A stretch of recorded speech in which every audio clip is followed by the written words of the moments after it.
Hello बच्चों, जैसा कि आप देख रहे हैं एक बार फिर से मैं आपके सामने प्रेजेंट इंडेफिनिट टेंस का तीसरा भाग अर्थात इस बार इंट्रोगेटिव सेंटेंस लेकर आया हूं। और जैसा कि आप लोग पहले से जानते हैं कि इस टेंस की पहचान ता है, ती है, ते हैं, ताहूँ आदि शब्द होते हैं। और देखिए, मैं उसको अंडरलाइन भी कर देता हूँ, आप लोगों को याद जरूर हो गया होगा, उम्मीद है, आशा करता हूँ। उसके बाद आप देखिए इंट्रोगेटिव सेंटेंस फर्स्ट टाइप आप आज मैं पढ़ाऊँगा आपको।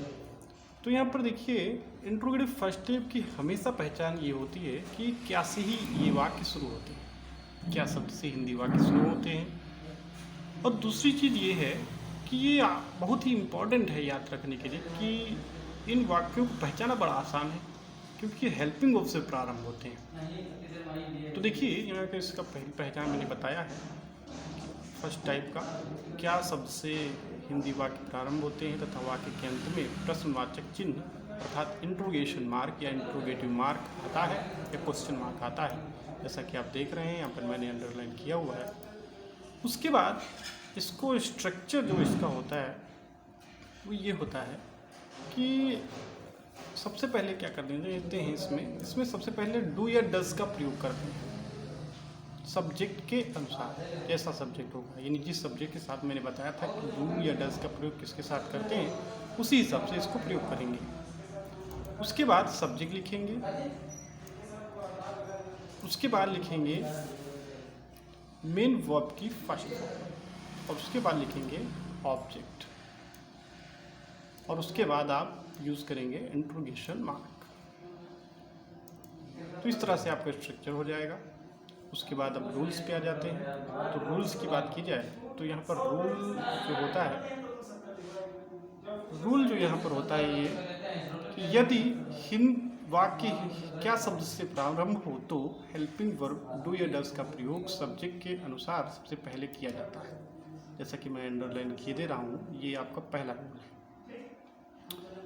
उसके बाद आपका जो सेकेंड नंबर का रूल है वो ये है कि ये इस वाक्य के अंत में इंट्रोगेटिव क्वेश्चन मार्क का प्रयोग किया जाता है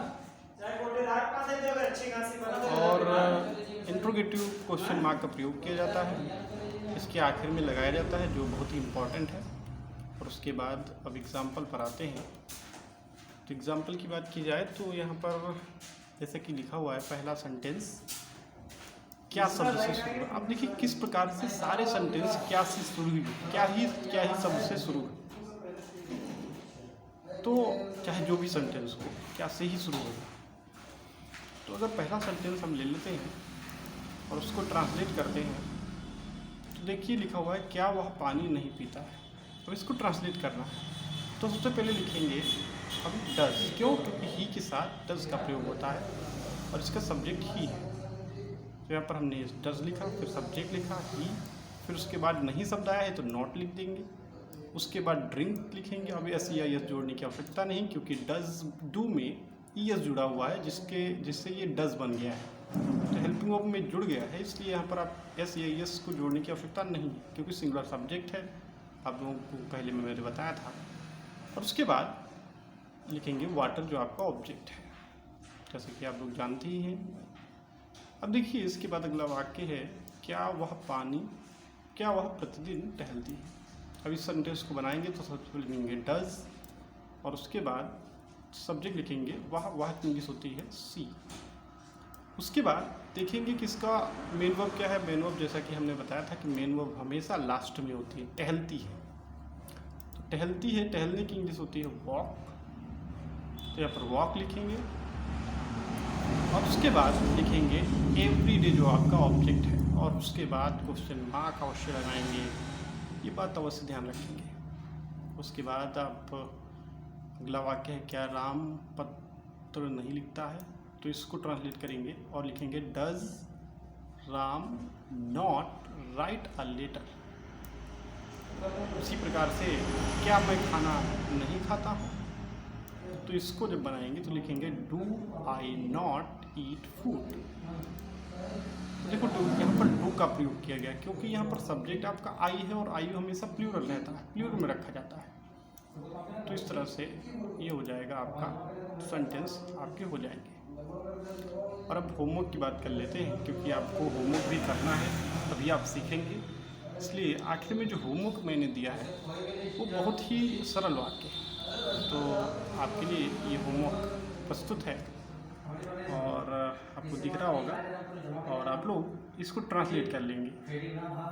उम्मीद है आप लोग सीखेंगे और ट्रांसलेट कर लेंगे। देखिए, एक वाक्य इस पे दिया हुआ है जिसमें लिखा है कभी नहीं, तो इसको ध्यान रखिएगा। और अगर किसी को इस सेंटेंस को बनाने में कोई प्रॉब्लम हो तो मुझे कमेंट करें, मैं इसका सल्यूशन दूंगा।